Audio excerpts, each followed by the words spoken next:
Moving now to agenda item number 19, officer delegations. Who will be Mr. Hickman? Gone to work for Mr. Stent, so he's not here anymore. Ms. McLeod, it leaves me in the hot seat. It sure does, my dear. You want to stay in that hot one you've been in all day with that heater going, or go up there? I'll stick close to my heater. Okay, Ms. McLeod. All right. Now, the reason why we've brought this to you is because, first of all, because of the staff changes that we've been making, there's a need to update our delegations, but also we've just recently been through a Building Act audit process, and there's been a couple of things that we've had to fix up in terms of our delegations as a consequence of undergoing that. Basically, what our delegations do are, you as council are there running this district, but you delegate to us as officers to carry out your work, but you need to have a kind of a structured way of doing that. You also delegate to your committees, but you do that through your, that's when you establish your committees and set up their powers to act. This is a very similar kind of situation where you're basically giving the organisation the ability to act on your behalf. What we're suggesting here is that we've circulated with the agenda the old delegations that you had or that you've given to us as officers. What we're suggesting here is simplifying this considerably. It's not actually changing this per se, but it's simplifying it. And what we're suggesting is that you simply delegate to the Chief Executive Officer all your all the powers that you have under the Act. Then he will undertake to actually sub-delegate to the respective officers, and that means that we don't have to keep on coming back to you to say rename this officer in your delegations because that person is now left or that position is no longer there, which is essentially what was happening with this particular document. Okay, but it's not giving the Chief Executive any more powers than potentially he had. The only thing that changes is that we're suggesting that he be allowed an additional 50,000 over and above his current delegation. So basically what he's allowed to do is anything that you say in the annual plan to go and do, he goes and does, up to 200,000, and then he comes back to you and sort of says, here's a piece of work that you've asked me to do. It's over the 200,000. Can I have sign off, please, for that particular piece of work? And that's why you get the tenders, obviously, coming through to you.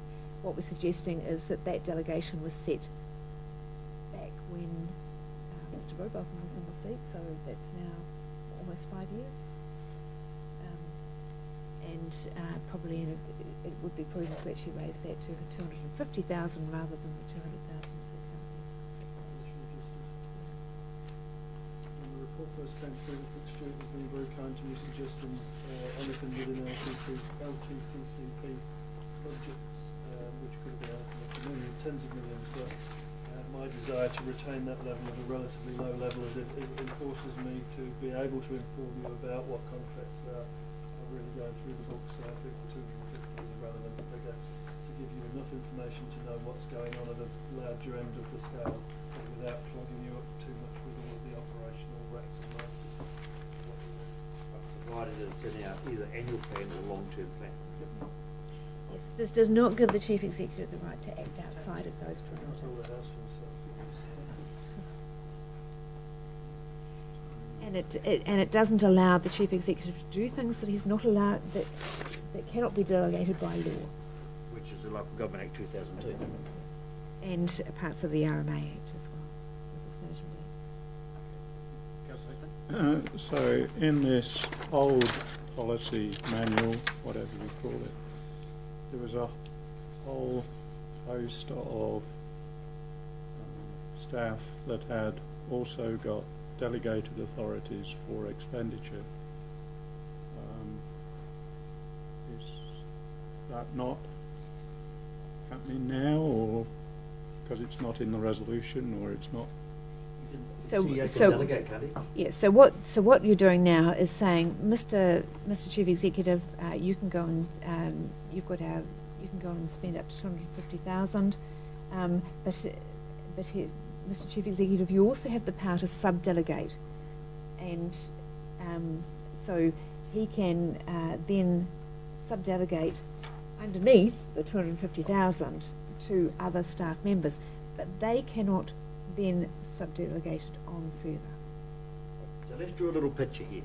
Now let's just say Turangi wants some new toilets, and it was in the annual plan, and you had a budget of 100 grand to build the toilets, just for argument's sake. You went out to tender, and they costed 86,000. Then the CEO could delegate Mr. Green, for argument's sake, to handle that and make the decisions. If the tender prices were over what we had allowed in the annual plan or LTP, then they would have to come back to governance. Is that right? Yeah. Right. Is that right? Yes. Right. So instead of naming people in a policy document, because people come and go and leave, you, if this was passed, have the power to delegate to Mr. McLeod or Mr. Green or somebody. But they can't delegate on again, can they? Okay, I appreciate that.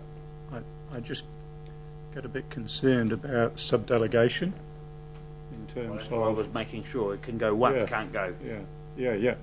So you could only really delegate to your 3 senior managers. You've got 3 of them. Well, no, I can delegate to any staff. people that I But rely they on. can't delegate on, though, can they? At the end of the day, though, the CEO is responsible.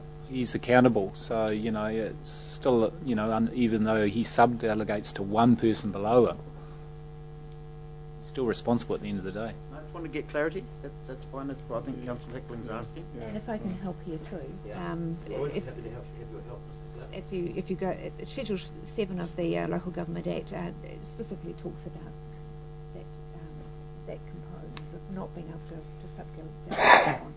So you delegate to the Chief Executive. He can sub-delegate that to another officer, but he cannot delegate the power of sub-delegation or delegation. Yeah. Go to all sorts of stuff to other people. Okay. Tell Alan you can be responsible. Or I could say to Alan, I want Norman to be responsible. Yeah. Okay. Does that, would that leave council open to any liabilities if that particular sub-delegated officer didn't perform properly? No, the risk is where I don't perform properly. So you carry the can. That's exactly right. Okay. You carry the can at the end of the day. If Mr. Menhennet does something that's wrong, it's not his problem, it's your problem. Through the Mayor, we actually have other processes in place such that even though someone has a delegated authority, they cannot act in isolation. So in other words, a payment will not leave council without a separate party being involved in the verification process, and then separate to that there's a payment process. So This is pretty much so that every time we have a new building inspector, I don't have to bring a paper to council to say, can you to give him an power answer. to approved building drawings. And just another sort of bit of a clarification in terms of the fact that we've done away with committees that had certain delegated authorities, like the RMA, for sake of argument. Does that change? Is that changed anything within this or not?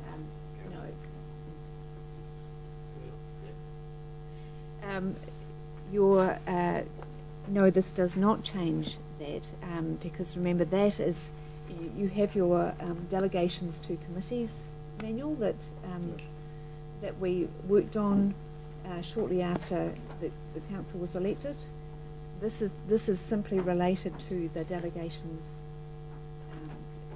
to the staff to carry out certain things. It's not the delegations to committees. You still have a hearings panel for RMA still. Yes. They're still hearing the notified consents. And we use in the loop to provide information about the non-notified consents.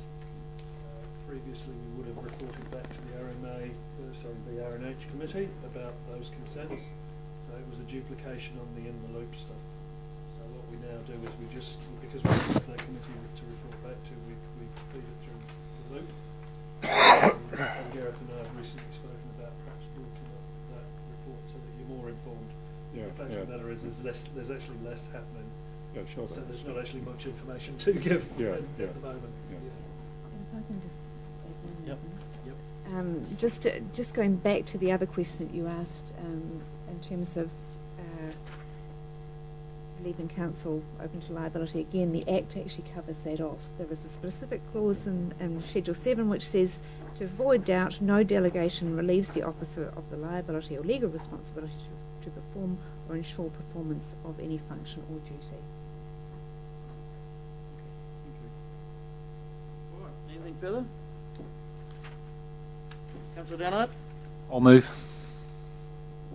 Suggested resolution. Do we have a seconder? Councillor Henderson, all those in favour? Aye. Carried, thank you very much.